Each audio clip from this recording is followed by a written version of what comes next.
नमस्कार, अस्सलाम वालेकुम। मैं शेख उमर आज़मी, बहुत बहुत स्वागत है आप सभी का ज़िया न्यूज़ पे। फ़िलहाल भारतीय जनता पार्टी के कुछ पदाधिकारी मौजूद हैं। हाल ही में गाड़ी रुकवा कर बात करने की कोशिश की गई, तो सभी बहुत धन्यवाद आप लोगों का इंटरव्यू के दौरान। आपसे हम जानना चाहेंगे आपका नाम। मैं हरीश पाठक, मैं प्रधान हूँ अच्छा और भारतीय जनता पार्टी का कार्यकर्ता हूँ। अच्छा, आप अभी कार्यकर्ता की हैसियत से कार्यक्रम में मौजूद थे। ठीक बात। मैंने देखा आप क्यों गए थे, आप सबसे पहले यही बताइए। देखिए, हम उत्तर प्रदेश के यशस्वी मुख्यमंत्री जी। महाराज योगी जी से का अभिभाषण सुनने गए थे। उनके द्वारा जो संदेश देना है आजमगढ़ की जनता को, वो जानने गए थे।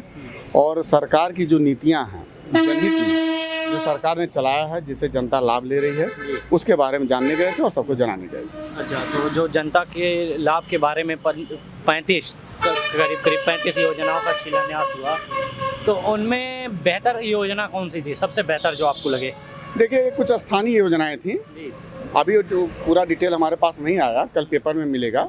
अभी तो माननीय मुख्यमंत्री जी ने किया है और मुझे लगता है कि सारी योजनाएं लाभप्रद है और जनता के हित में होगी। अच्छा, जिस तरीके से महंगाई बढ़ रही है, आप सभी कार्यकर्ता हैं भारतीय जनता पार्टी के और प्रेजेंट में सरकार भी भारतीय जनता पार्टी की है, तो कभी इस तरीके से बात नहीं हुई कि अगर जैसे कि महंगाई सर बढ़ गई है, थोड़ा जनता ऐसे कह रही है, हमारे यहाँ की जनता ऐसे कह रही है कि महंगाई ज़्यादा बढ़ गई है, ऐसा तो है नहीं कि आपके यहाँ की जनता की महंगाई अलग हो, हमारे यहाँ की अलग हो, जनता तो जनता है। देखिए, जरूर महंगाई एक मुद्दा बना है सरकार के लिए, एक चुनौती है जी। लेकिन इधर आप देख रहे हैं विगत 2 सालों से जो कोविड का हमला हमारे देश पे हुआ है, उससे देश जो निपटने का कार्य किया है, तो देश की कहीं ना कहीं फाइनल स्थिति डैमेज हुई है। जी। और इस फाइनल स्थिति को डैमेज करने के लिए अगर हमारी सरकार महंगाई पे आप जा रहे हैं, तो कहीं ना कहीं ध्यान दीजिए कि महंगाई के अलावा और चीज़ें सुकून से हैं, जनता राहत की सांस ले रही है। महंगाई में भी सरकार हमारा काम करने वाली काम कर रही है। इसके बारे में आपको हमारे जिला मंत्री जी विस्तृत रूप से बताएंगे। चलिए जिला मंत्री जी से बात करते हैं। सबसे पहले आपका नाम जानने की कोशिश करेंगे। मैं दीनानाथ मिश्रा, मैं जिला मंत्री हूँ किसान मोर्चा भारतीय जनता जो। अच्छा, किसान मोर्चा। जी, किसान मोर्चा में जिला मंत्री हूँ। अब ये एक बड़ा बात आ रही है, किसान मोर्चा, वही किसान जिसे 1 साल से भारतीय जनता पार्टी की सरकारों ने रोड पे बैठा रखा है, वही किसान जिसे भारतीय जनता पार्टी के मंत्रियों द्वारा रौंद दिया जाता है, वही किसान जिसकी बिल वापस कहकर पूरा काम नहीं किया जाता है, क्या वही किसान? नहीं, देखिए जी।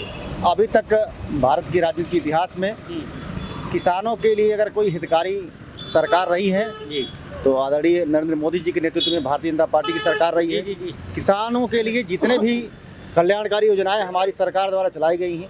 रही बात जो आपने कहा कि 1 साल से सड़क पर बैठा रखा था, हमने जो 3 कानून बनाए थे, उन कानूनों को कुछ किसान जो वहाँ मौजूद थे, जो लोग आंदोलनरत थे, वही लोग नहीं समझ पाए, हम उनको नहीं समझा पाए। ये हमारी कमी है कि हम उनको समझा नहीं पाए। लेकिन यह कहना कि कानून गलत था, ये ठीक नहीं होगा या न्याय नहीं होगा, क्योंकि कानून जो बना हुआ था वो किसानों के कल्याण के लिए बना हुआ था।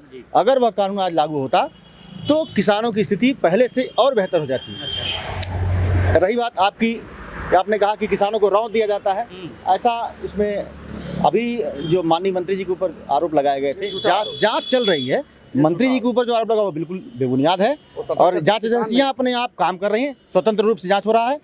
हमारी सरकार में किसी को कोई जीरो टॉलरेंस की रणनीति हम लोगों की है।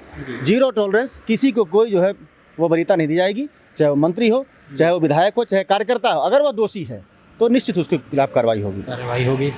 जिस तरीके से अभी चीफ मिनिस्टर साहब आजमगढ़ को आतंकगढ़ कह रहे थे सपा के राज में, कि सपा के राज में अगर आजमगढ़ वासी कहीं जाके कहता है कि मैं आजमगढ़ का हूँ, तो उसे रूम वगैरह नहीं दिया जाता था कि आप आतंकगढ़ से बिलोंग करते हैं। क्या ये बात सही है, आप इसको कहते हैं? ये चीज़ तो आप खुद फील कर सकते हैं, आप भी एक नौजवान हैं, मैं भी ये फील किया हूँ। और हमारे साथ के जो आजमगढ़ के जो नौजवान बम्बई में, दिल्ली में, पुणे में, बेंगलुरु में, हैदराबाद में और भारत के अन्य बड़े शहरों में जाते थे और रोजगार के लिए जब वहाँ पहुँचते थे, तो मान लीजिए किसी तरह से उनको रोजगार मिल भी गया तो रहने का आशियाना उनको नहीं मिलता था, क्योंकि उसका कारण एक ही होता था कि हमारे आजमगढ़ में जो आतंकवाद की नर्सरी होती थी, उसी की छाया पूरे नौजवानों के ऊपर थी और पहचान का संकट वास्तविक रूप में था। आजमगढ़ के नौजवानों के ऊपर पहचान का संकट था उस समय। लेकिन अब 2017 जब से हमारी सरकार आई है, महाराज योगी आदित्यनाथ जी के नेतृत्व में अपराधियों के ऊपर जो शिकंजा कसा गया है, उससे कहीं ना कहीं आजमगढ़ की वो छवि खत्म हुई है और आजमगढ़ का नौजवान भी अपने को सम्मानित महसूस करता है और हर जगह पूरे देश में आजमगढ़ ही नहीं पूरे प्रदेश का गौरव ऊंचा हुआ है। चलिए, बहुत धन्यवाद। हमारे साथ भारतीय जनता पार्टी के तमाम पदाधिकारी मौजूद थे, दो ही थे। गुलऊर बाजार आजमगढ़ में इस वक्त मौजूद हैं। बहुत बहुत धन्यवाद आपका। देखते रहिए ज़िया न्यूज़।